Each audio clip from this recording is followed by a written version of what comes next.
Usa ka tingog, usa ka katawhan.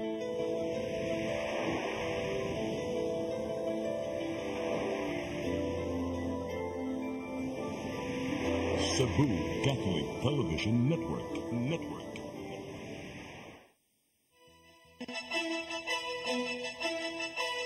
Uluhan sa mga balita sa Seri 47.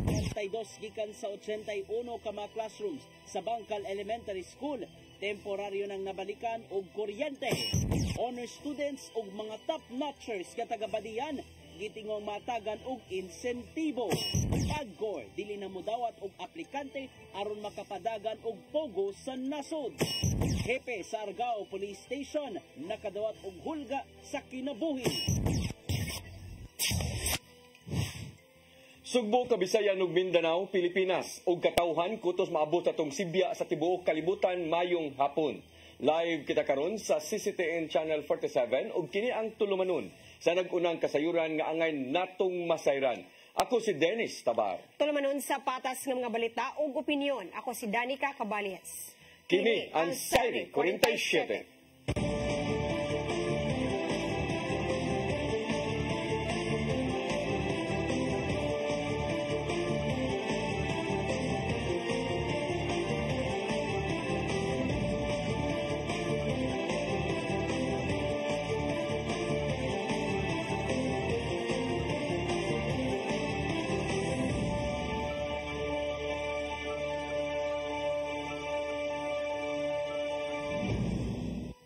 O karon sa kompletong detalye sa atong mga balita, moabot sa 32 gikan sa 81 ka mga classroom sa Barangay Bangkal Elementary School na balikan na og kuryente sa kasamtangan. Gitinguha nga sa sunod semana mabalikan na og kuryente ang tanan nga mga classrooms. Ang kasayuran ihatod ni Crystal Joy Filerca. Nakapasiga na sa ilang mga suga. Nakapaandar na sa ilang mga electric fans ug nakagamit na sa ilang mga TV ang 32 ka mga classroom sa Bangkal Elementary School sukad kagahapong adlaw. Kinihuman nga temporaryo rang nasuplayan og kuryente ang maong mga classrooms. 30 ka mga classrooms ang sa science class, 12 ka classrooms ang sa grade 6 ug 7 ka classrooms sa kindergarten. Matod sa Principal 3 nga si Evelyn Urungan, giuna usa nila ang mga classroom sa grade 6 tungod kay sila mao'y adunay regular schedule ug ang sa kindergarten nga mao'y ngit-ngit nga mga classroom. Ano giuna kay ngit-ngit jud kay didto. Mura sa gabi bisag adlaw. Apan karong adlaw naabtan sa CCTN News team ang mga project engineers nga gitrabaho ang mga wires sa grade 6 classrooms. Sigon pa ni Engineer Junmar Chodosio, usa sa mga project engineers nga kinitungod kay gikinahanglan nga adto na kini ikonekta sa main distribution panel. Ga-trip man ko siya, ma'am, kay dili mada sa atulod jay katong sa main jud nato. Kung itapan nato siya, so ang amo buhaton, ma'am, direkta lang namo siya sa main jud nato sa MDP. Nya karon mapasigay na mga temporary ra sad, ma'am. Sigun usab sa principal nga niadtong Lunes, gisusi na ni Mayor Junard Hongchan ang sitwasyon sa mga eskwelahan ug karong simanaha gidugang niya nga maabot na ang mga gikinahanglang materyales nga gikan sa school education funds. Usa sa dakong trabahoon sa mga eskwelahan mao ang pag-rewiring tungod kay dili na luwas ang mga gagmay nga wires nga kasamtangang gigamit niini. Kan patang mga dagkong wire, ma'am, kay para dili gid siya magdili masunog, ma'am, makalikay na tong sunog. Di mo overload man sa mga, ma'am, gagmay kayong gamit ng mga wire manang nagawa pa sad mi, ma'am, na maabot ng wire mga. Apan mi pasalig si Engineer Chodosio nga sama sa ilang nasabutan sa mayor, masuplayan na og kuryente ang tanang classroom sa sunod semana. Crystal Joy Filerca, CCTN News. Lawmang makadawat og ganti ang tanang honor students ug licensure examination passers gikan sa LGU Badyan. Kinihuman na pasara sa Municipal Council ang Ordinance Number 18/2024 o Kagalingan Achievers Incentives Ordinance nga gipangamahan ni Konsehal Maricar Lumain. Hatagan og cash ang mga top-notchers sa mga licensure examinees ug bar exam. Ingon man ang top 3 academic awardees sa grade 6 o grade 12 sa mga pampublikong tunghaan. Gituyo ni Lumain ang maong ordinansa aron mas madasig ang mga tinun-an ug mukuha og exam nga maningkamot aron makalampos. Kung maaprobahan na kini sa LGU, makadawat ang mga nakapasar og ganti gikan sa 20,000 pesos hangtod 25,000 pesos. Bureau of Fire Protection dinhi sa Region 7 abli sa pagbalhin sa ilang operasyon ngadto sa laing dapit. Kabahin kini sa gitinguha nila nga modernisasyon sa ilang nga modernisasyon sa ilang nga ahensya. Ang kasayuran ihatod ni Gian Navarro. Abli hinuon ang Bureau of Fire Protection 7 sa sugyot sa Cebu City Government nga ibalhin na lang ang ilang operasyon sa laing lugar. Kuminumduman, buot ni suspended Mayor Michael Rama nga papahawaon ang BFP7 sa kasamtangan niyang lokasyon sa Barangay Pahinas Central, Dakbayan sa Sugbo. Alang kini sa gitinguang pagpalapad pa sa Cebu City Medical Center nga nahimutang raw sab sa susamang dapit. Matod sa ilang Assistant Regional Director nga si Fire Senior Superintendent Rogelio Bungabong Jr.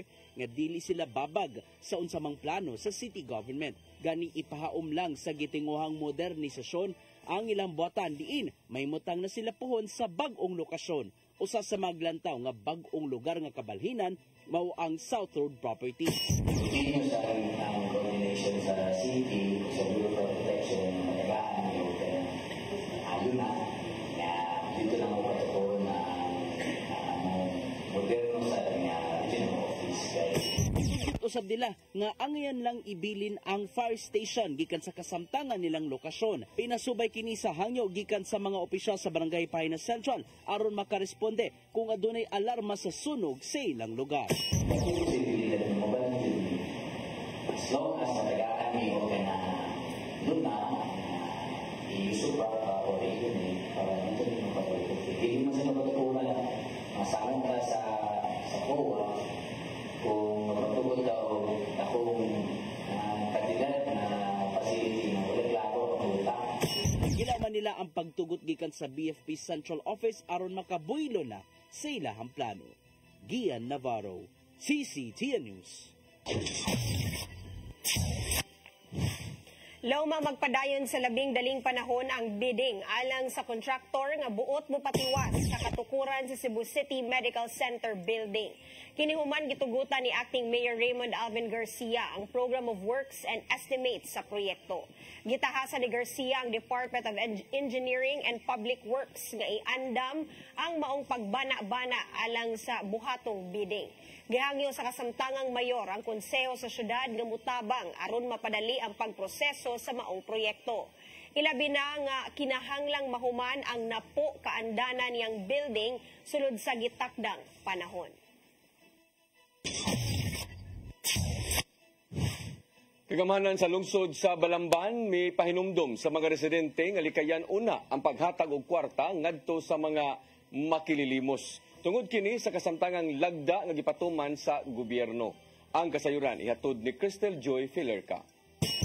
Gipahinumduman sa kagamhanan sa lungsod sa Balamban ang ilang mga konstituwente nga ginadili ang paghatag og tabang ngadto sa mga makililimos, ilabi na sa mga pampublikong lugar.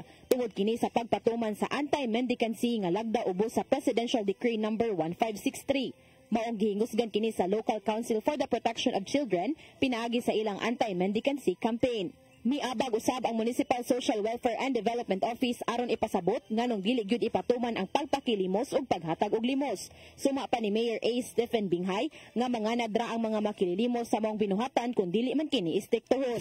Kini nga balaod nagdili sa paghatag og kwarta sa mga manglimos sa kadalanan kung bisan gawas sa mga establishmento. Adunay na rason nganong kini pinahanglan sundo. Adunay giandam hinuon nga programa ang local ug national government aron matabangan ang mga makililimos. Gikan kini sa paghatag og financial, livelihood, hangtod na sa educational assistance aron dili na sila magkalisod pa. Awag hinuon sa katawhan nga kung kinahanglang mohatag og tabang adto lang sa mga lehitimong charitable institution o ubang grupo. Sanglit dili man hinuon daotan kung dili man mohatag og hinabang ang tawo ngadto sa uban. Pagtinabangan kita aron matuman ang katuyuan sa anti-mendicancy law ug atong makabot ang maayo ug hapsay na komunidad alang sa tanan. Crystal Joy Filerca, CCTN News. Napasar sa second reading sa Konseho sa Dakbayan sa Mandawi ang giduso nga single pole ordinance. Katuyuan niini mao aron pagwagtang sa mga nagbitay ug nagubot nga mga kable. Ubos sa ordinansahon ang tanang utility companies kinahanglan mo gamit og usa ka poste gikan sa kasamtangang nagtapok ka poste sa usa lang ka lugar. Ang dominanteng utility company nga nag-alagad sa labing daghang customer sa Dakbayan mao ang magpabilin. Gawas ni ini, mas patasan usab ang gitason gikan sa 16 feet ngadto na sa dili moubos sa 18 feet. Gitinguhang mapatuman na kini sa dili pa matapos ang tuig.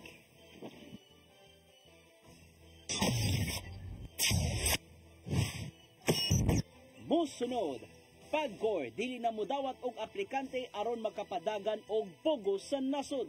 Kanaw guban pa mga balita sa pagbalik sa Sayri 47.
Discover the beauty of the Philippines.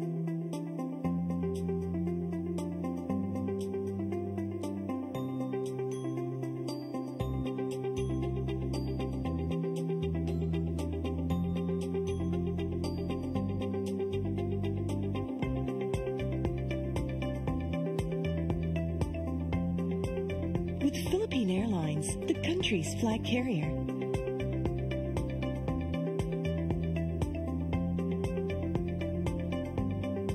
The airline that lets you feel the warmth of the nation.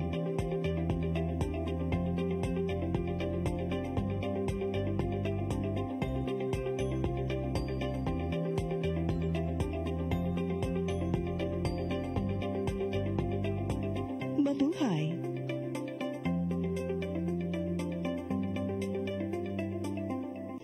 Come October 4, 5, and 6, another gathering will be held in Cebu City.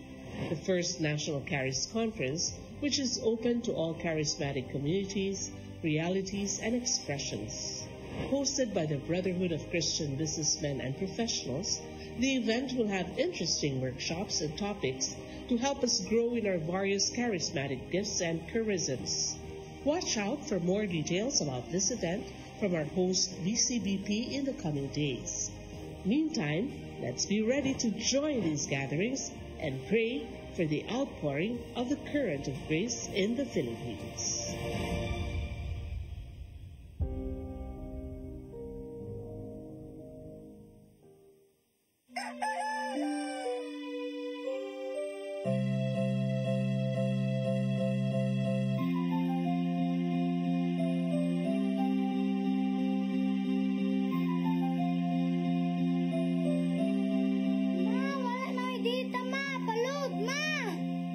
Sorry, ma'am, na-late ko. Nangita pa mong gusto para internet sa kong anak, ma'am. Ay, wala na yung problema. Sinisibo. Sinisibo. Sinisibo. For your internet connection. And for the signal of your cable TV. So fast and spread the transmission to your home. Sinisibo. Sinisibo. Sinisibo. Offers you to have fiber optics. For your viewing experience, perfect and clear so fast. So great and affordable for you to enjoy. Sinisibo. Sinisibo Television Network Incorporated offers fiber to the home broadband internet bundled with fiber to the home cable TV connection. Sinisibo Television Network Incorporated with its operation in Metro Cebu and the whole province of Cebu soon. And affordable for you to enjoy. Sinisibo.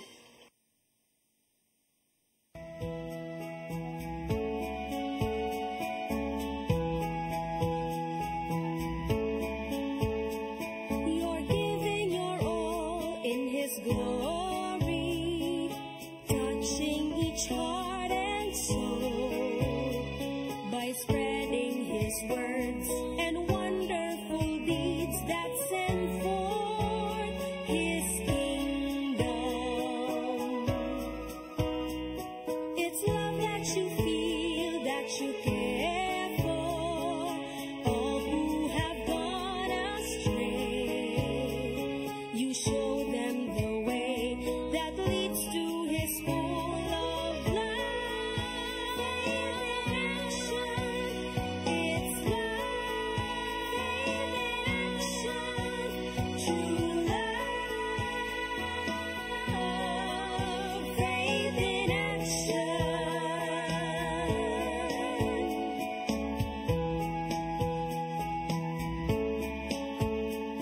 We're one in one hope, inspiration through God's amazing grace. His power and love and pureness of heart show to us His wisdom. It's love that you feel, that you care for all who have gone astray. You show them the way that leads to His full of life. It's life, true love, faith in action.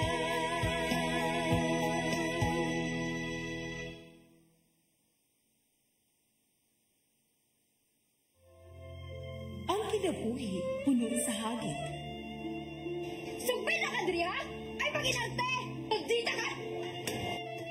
Puno sa pangutana. Bata pa gani ka kayo?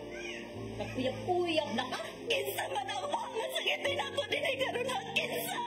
Kung si Buti mo'y pasabot na di. Puno sa luha. Magpili pang ako nga imong anak o kanay imong mga babae. Kasuko. Yung mga ano pa. Kaluoy ka ni Papa. Apan bisan mangitbit pa ang imong kalibutan, aduna pa'y nagpahiping kahayag. Aduna ka pa'y kasumbungan. Mga lamang hanap na Dear Tatay, tunog na unlod na nganong handungan. Wailaing pagi aron masabtan nato ang Biblia. Kinahanglan nga doon na tayo relasyon kang Jesus. Hangtod sa lain natong panaguban, daghang salamat. Shalom. Tunog na unlod na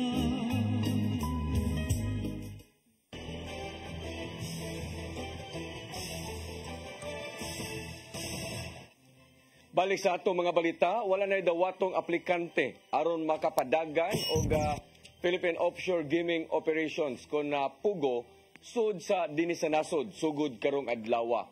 Kini mao'y agig pagsanong sa Philippine Amusement and Gaming Corporation kung PAGCOR sa mando ni Presidente Ferdinand Bongbong Marcos.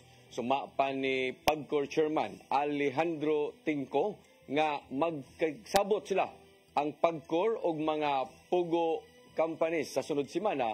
Ilabi na nga apektado niini ang panginabuhian sa 40,000 ka mga trabahante. Makigalayon usab ang ahensya sa Department of Labor and Employment aron makahatagan usab og trabaho ang mga nanabaho sa pugo nga nahunong na karong tuiga.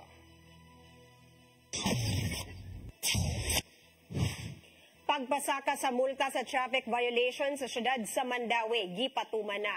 Sa ihap gikan sa traffic agency sa Mandawi kun team, moabot sa 150 ka mga drivers ang makadawat og citation ticket. Ang kasayuran hatod ni Mary Rose Tagarino.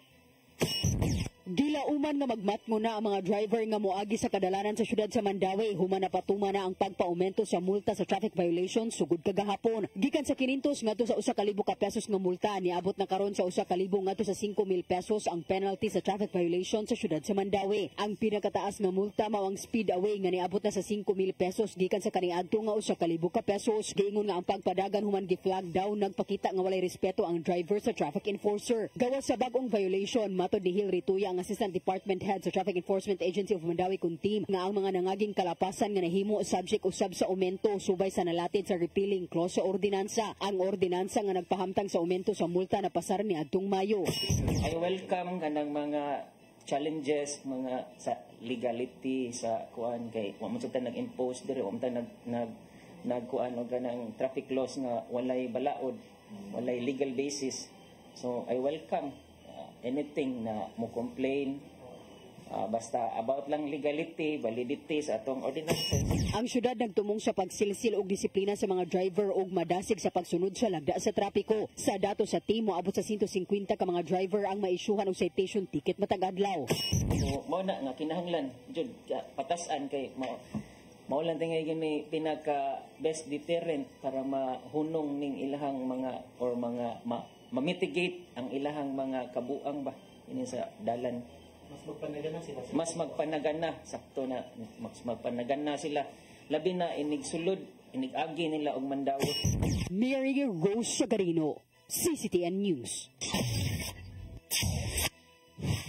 Interagency Council against Trafficking sa Central Visayas nagpabiling maigmaton batok sa pag-abuso sa mga bata. Miabot na og 58 ka mga bata ang na-rescue human na biktima sa sexual exploitation sa milabay nga tuig. Ang kasayuran ihatod ni Gian Navarro. Gikaalarmahan sa Interagency Council Against Trafficking o busa pangatungdanan sa Department of Social Welfare and Development 7 ang taas nga kaso sa pagpangabuso sa mga bata. Sa milabay nga tuig, anaara sa 58 ka mga bata ang na-rescue sa DSWD Ayakat 7 human sa managlay mga operasyon sa mga law enforcement agencies. Sagad sa mga nabiktima, anaa sa 10 hangtod 14 anyos ang pangidaron. Apan ang labing bata nga na-rescue, mawang usa ka 4 anyos ka bata. Online child sexual exploitation ang mga nagunang kaso nini base sa nadawat nilang mga report. Sumapa ni Chelsea Francesca Lerio sa DSWD Ayakat 7 nga maigmaton gyapon ang ilang buhatan batok sa mong matang sa pagpangabuso. Ilabi na nga pagkakabus mo'y nagtukmod sa mga pamilya nga ilugway ang ilang mga bata sa malaway ug illegal nga buluhaton. Ay mga nagpakabana, so nag-report din sila silang barangay, sa police station, or even sa DSWD, which is I believe mao siguro na nitaas ang cases na na-report sa MOA for 2023, but the challenge here is ang mga unreported. Sa gihapon, nakigalayon sila sa Philippine National Police ug National Bureau of Investigation aron pagsumpo na sa maong binuhatan.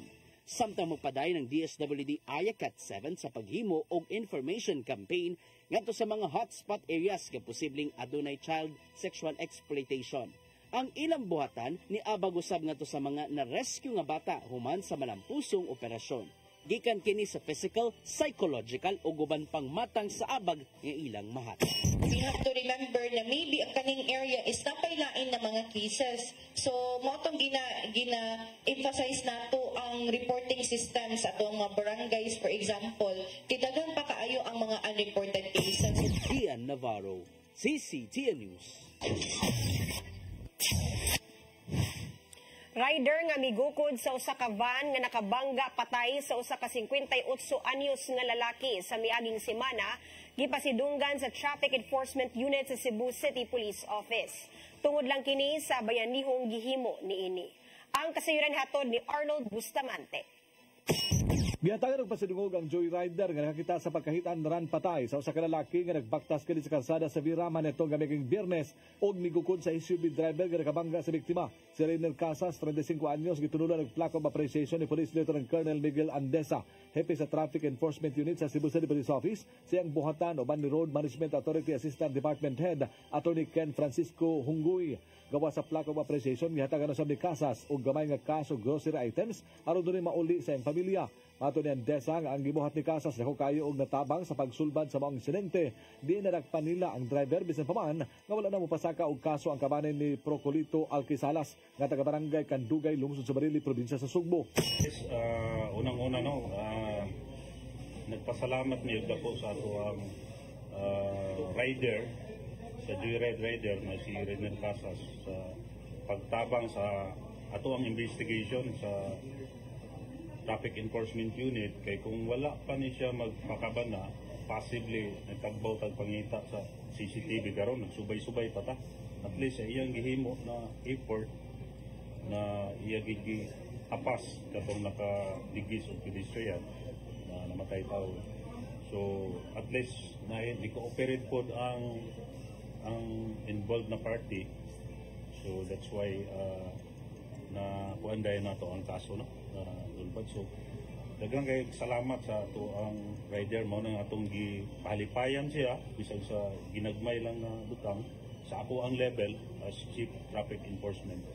Ang Assistant Department Head sa Road Management Authority sa kagamanan sa Nakpen Sugbo nga si Attorney Kent Francisco Hunggoy nagkanayon nga ang Traffic Management Coordination Committee bidusog resolusyon sa board aron pasidunggan ang maong rider. Nakadaig si Hunggoy sa gihimo sa maong joyrider tungod kay nagpakabana gyud kini sa nahitabo sa palibot sanglit nakatabang kining dako ngadto sa kapulisan ug sa mga traffic enforcers. Katungod ani niawhag siya sa publiko nga sundo ang gihimo ni Casas. Nagpasalamat si Casas sa gihatag nga pasidungog kaniya sa TEU nga bisan sa iyang gihulagway nga gamay niya nga natampo niya sa kadalanan apan gihatagan kini gibugaton sa mga opisina. Giangko niya nga atol sa mga insidente di nakita niya nga nabanggaan ang usa ka tawo walay lain nga nabutang siyang unahuna mao ang pagtabang nga madagpan ang nakabangga niini. Pasalamaton ta mga gila sa kapulisan at saka local government nato. Siyempre simple lang tong gibuhat ma'am pero ako koy ipakusa pa ma'am nga na-appreciate na nila, na-appreciate ang ato ang effort. Although gamay ra effort to tong gig-start ay ni-cooperate man ng kuan po tao sa to Mensahe niya sa ubang mga riders nga sama niya nga kung doon na sila masugatan o masaksihan nga aksidente, din ang nakahimo nini nagdumili sa pagtubag siyang salaod pinagi sa pagsibat, labing maayo nga mutabang sila nga masulbad ang krimen. Sayon ako sa mga kapwa na ko riders na ay atay katabang sa kapulisan, sa traffic, o sa banada sa dalan, tabang ta. Kay laylay magtinabangay kita-kita ra pod. Sinunggan usab ni Andesa nga mga personel nga nagkugi silang trabaho sa manadtong daghagan nga nakpan nga mga malapason sa balaod sa trapiko. Arnold Bustamante, CCTN News. Pipila ka mga magbabalaod misugyot kang Vice Presidente Sara Duterte nga tahuro na lang ang PNP. Kalabot kini sa nahimong reklamo nganong nakuhaan siya og police security detail. Ang kasayuran ihatod ni Gian Navarro.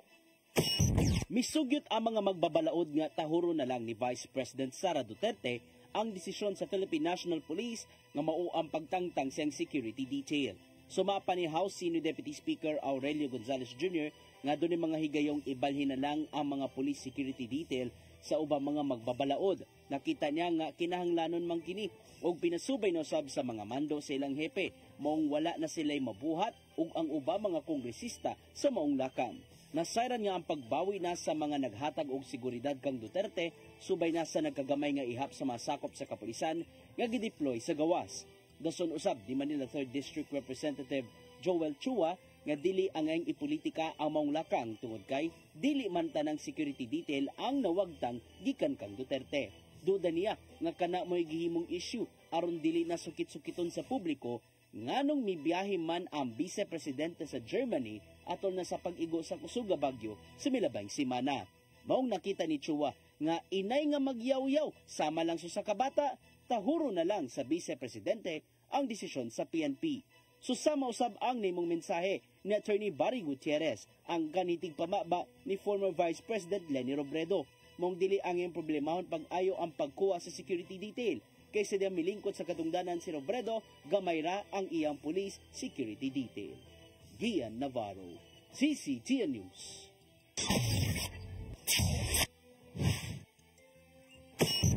Mosunod, Hepe sa Argao Police Station, nakadawat og hulga sa kinabuhi. Kanauguban pa mga balita sa magbalik sa Sayri 47.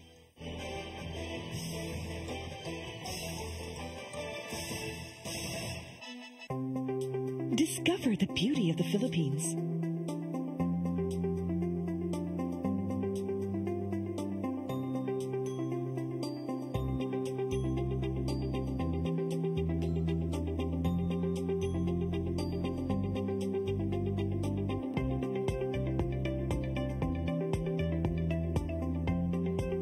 With Philippine Airlines, the country's flag carrier.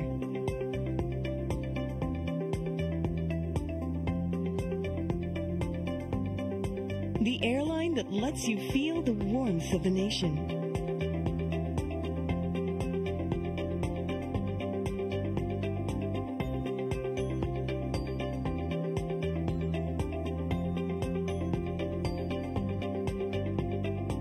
Mabuhay.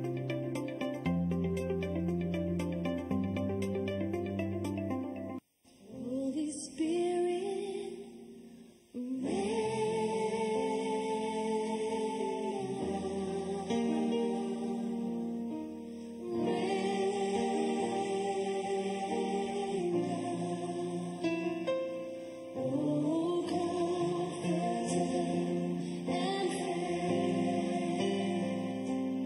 help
for the signal of your cable TV. So fast as break the transmission to your home. Cine Cebu offers you to have fiber optics for your viewing experience. Perfect and clear, so fast, so great and affordable for you to enjoy. Cine Cebu Television Network Incorporated offers fiber to the home broadband internet bundled with fiber to the home cable TV connection.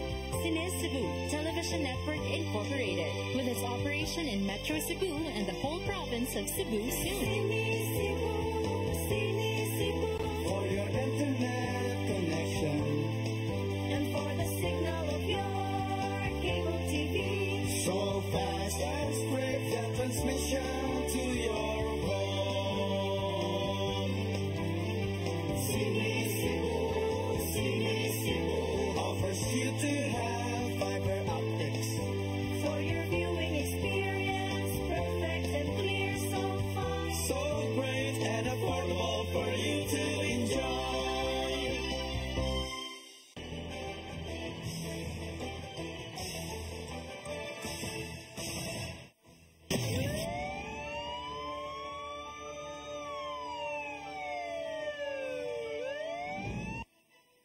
Balik sa atong mga balita, gihagit nila Lapu-Lapu City Mayor Junard Ahongchan ang 21 ka mga barangay kapitan nga gikinahanglang madeklarar na ang ilang mga barangay nga drug cleared.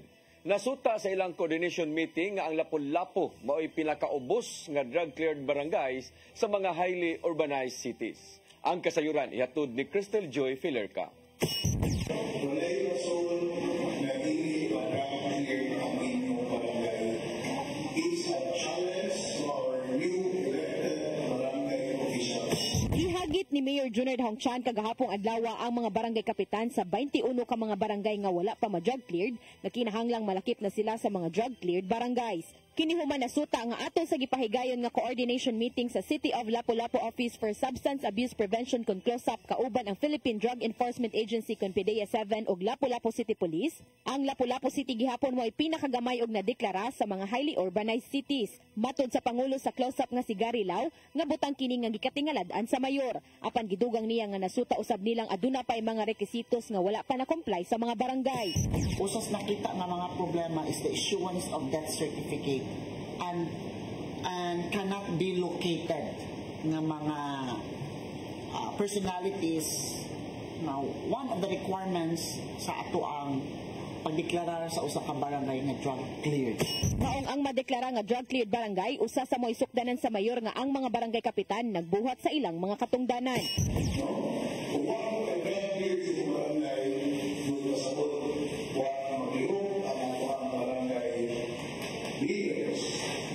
Ang Lapu-Lapu City kasamtangan nga may 8 ka barangay nga drug cleared ug usa ka drug free. Maong giingusgan sa mayor nga kinahanglan nga sa sunod Regional Peace and Order Council meeting madugangan na ang 8 ka mga barangay nga na drug cleared.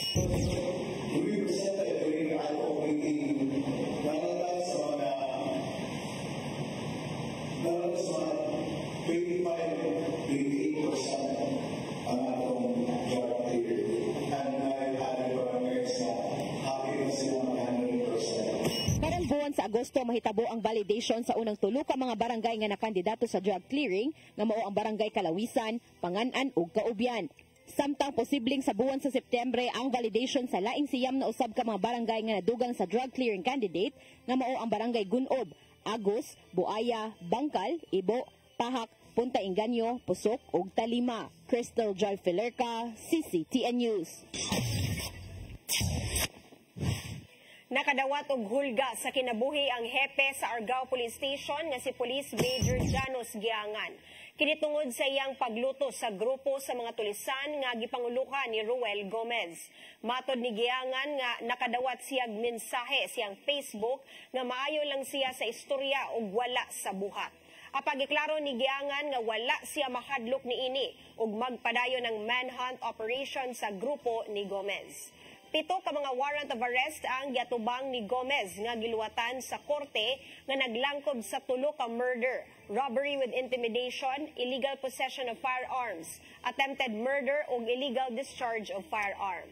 Nasayod matud pa siya nga si Gomez ang nag-chat niya gumikan kay nakaila siya sa duha ka account niini.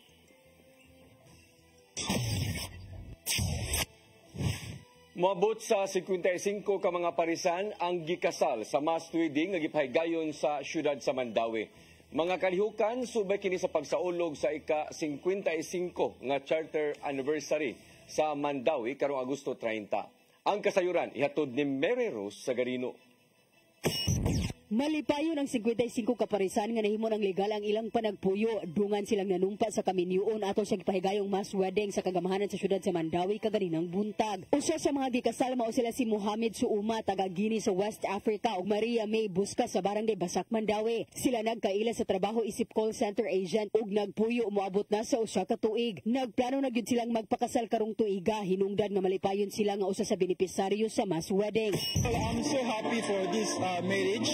The organization, I'm very happy, and my love also. We're so happy, and we can say thank you, Mandawi.